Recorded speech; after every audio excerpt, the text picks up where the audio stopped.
गौरव भाटिया जी, शुरुआत आपसे ही करते हुए, मदरसों पर आप लोगों की इतनी पैनी नजर क्यों है?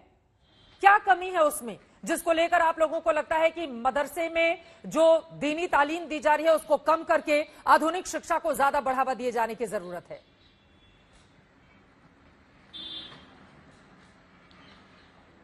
चित्रा जी, देखिए, मदरसों में क्या कमी है ये बिल्कुल बताऊंगा, लेकिन ये बात बड़े गर्व की है कि पिछली सपा सरकार मदरसों पे और फर्जीवाड़ा जो करते थे मदरसे उन पे भी मेहरबान रहती थी, क्योंकि अपना वोट बैंक समझती थी। और मैं आंकड़े प्रस्तुत कर दूं दर्शकों के सामने। जब योगी आदित्यनाथ जी मुख्यमंत्री बने तो उन्होंने सबसे पहले कार्रवाई क्या करी?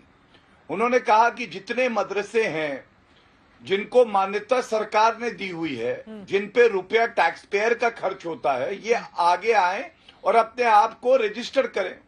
आपको मालूम है उस मुहिम में 2300 मदरसे ऐसे थे जो सामने आए ही नहीं अपने आप को मान्यता दोबारा लेने के लिए। ये क्यों हुआ?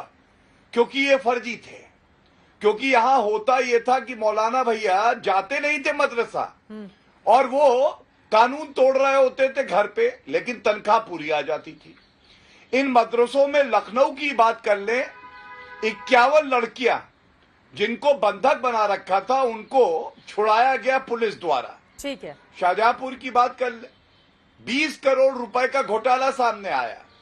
और मैं आपको बता दूं, हम चाहते हैं कि जो छात्र हैं उनको शिक्षा मिले, वो मुख्य धारा से जुड़े। लेकिन चित्रा जी, ये तभी संभव है जब हर चीज में, हर सुधार में, चाहे आधुनिकीकरण हो, चाहे करिकुलम बदलने की बात हो, आप धर्म को बीच में ना लाएं। और ये बहुत ही अच्छी पहल है जो केंद्र सरकार ने करी और जिसको लागू कर रहे हैं योगी आदित्यनाथ जी। मैं समझता हूं इसको धर्म के चश्मे से ना देखें, इसको शिक्षा के चश्मे से देखें, प्रगति के चश्मे से देखें, और तभी उन्नति मुस्लिम समाज भी कर पाए। मौलाना हाजी मोहम्मद साहब, सीधा सा सवाल है, अगर जो मदरसे में पढ़ने वाले छात्र हैं वो तमाम दूसरे छात्रों की तुलना में उस तरह से कंपटीशन में हिस्सा नहीं ले पाते या कहीं पीछे रह जाते हैं, अगर सरकार की ओर से ये फैसला लेते हुए उनका आधुनिकीकरण किया जा रहा है, जो कागजों में मदरसे हैं जिनको पैसे तो जाते हैं लेकिन सिर्फ वो कागज में है, अगर उनको लेकर जांच कराई जा रही है, तो फिर आप लोगों को दिक्कत किस बात की है? मुझे कोई दिक्कत नहीं है। हाँ। आप उसकी जांच कराइए, लेकिन सवाल ये पैदा होता है कि उन मदरसों को जो फर्जीवाड़े तौर पर मदरसे चल रहे हैं, उसमें जिले का अक़लियती बोर्ड का जो अधिकारी है उसकी सहमति और संलिप्तता के बगैर ये मुमकिन ही नहीं है। योगी जी को इस पर कानून भी बनाना चाहिए कि जिस अधिकारी के क्षेत्र में ये फर्जी मदरसे हों वो अधिकारी भी जेल जाए और वो फर्जी मदरसा चलाने वाले भी जेल जाए। लेकिन अगर सिर्फ मदरसों की जांच करके, मैंने तो जिस वक्त राजनाथ सिंह जी ने मदरसों के लिए पहला फंड सैंक्शन किया था उसी वक्त मुखालफत की थी कि मदारिस अरबिया दीनी तालीम के मराकिज हैं, इनको कोई सरकारी मदद नहीं लेनी चाहिए। और अगर जब सरकारी मदद जो मदरसे ले रहे हैं तो उनको सरकारी मानक को पूरा करते हुए मदरसा चलाना चाहिए। क्योंकि आरएसएस की एक चाल थी कि मदरसों को पहले ऐड दी जाए, उसके बाद भी मदरसों में होने वाली बदगुमानियों का प्रचार किया जाए, ताकि मुसलमान अपनी मजहबी क़यादत से बेजार होकर सियासी क़यादत जैसे खत्म हुई है वैसी मजहबी क़यादत भी खत्म हो जाए। अब उनको शायद ये नजर आती है आपको, क्योंकि कुछ मदरसे जिन्होंने सरकार से मदद ली है वो करप्शन के अड्डे बने हैं, इसमें कोई दो राय नहीं है। और उन करप्शन के अड्डों को आज उजागर करके मुस्लिम कौम को अपने मजहबी क़यादत से बेजार करने की जो आरएसएस की एक सोची समझी चाल है, उस चाल में आज कुल मदारिस को फंसाया जा रहा है। लिहाजा मैं इसकी तो हिमायत कर ही नहीं सकता हूँ कि कोई बेईमान मुसलमानों के दीनी मदारिस का संचालक बने। उनको कतई जेल जाना चाहिए, लेकिन उस अल्पसंख्यक कल्याण अधिकारी को भी जेल जाना चाहिए जिसने ऐसे मानक के विपरीत चलने वाले मदरसों को मान्यता दी। ये बात तो सही है ना गौरव भाटिया जी? ट्रेंड टीचरों को अपॉइंटमेंट के लिए संस्तुति पर बिल्कुल, अगर पैसे मदरसे के नाम पर लिए जा रहे हैं तो उसके लिए अनुशंसा किसने की, किसने बाकायदा परमिशन दी? ऐसे अधिकारियों के खिलाफ भी कार्रवाई होनी चाहिए। फिर तो सिर्फ मदरसे ही आंख में क्यों चुभ रहे हैं?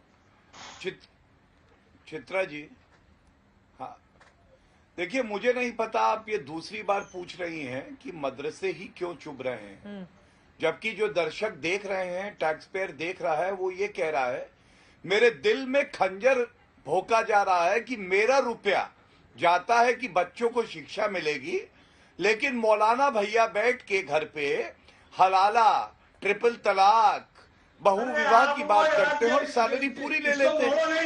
ये तो टैक्स पेयर दोनों तक बोलेंगे समझ में नहीं आएगा। मौलाना साहब को सुन लीजिए, हाजी मोहम्मद साहब को सुन लीजिए, फिर मैं लौटूंगी आपके पास। दोनों लोग साथ में बोलेंगे समझ में नहीं आएगा। मौलाना को कहाँ लाना है मुझे पता है। समझ में नहीं आएगा। एक बार उनकी बात हो मौलाना जाए, जी को, एक बार उनकी बात मौलाना हो जी जाए। नहीं, गलत बात, गलत बात, मौलाना जी गलत बात।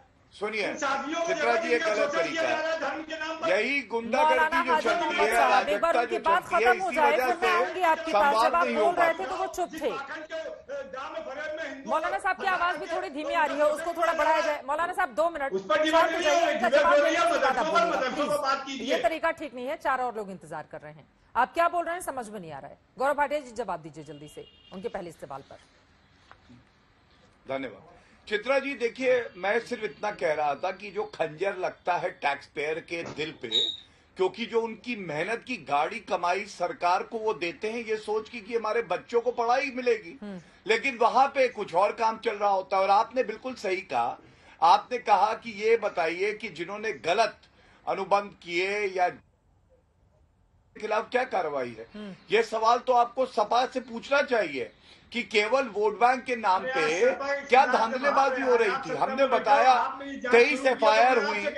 मौलाना जी लास्ट टाइम कह रहा हूँ, मौलाना जी आखिरी बात तो हो जाए मौलाना साहब, उसके बाद अब बोलिएगा। दोनों लोग बोलेंगे। वो सवाल पूछ रहे हैं समाजवादी पार्टी से, आप क्यों जवाब दे रहे हैं? आप समाजवादी पार्टी से हैं? नहीं, समाजवादी नहीं, आप तो बैठे हुए ना आशुतोष जी उसका जवाब देने के लिए। चित्रा जी, सवाल अपनी बात दीजिए पूरी ना कर लें। सर प्लीज, मौलाना साहब प्लीज।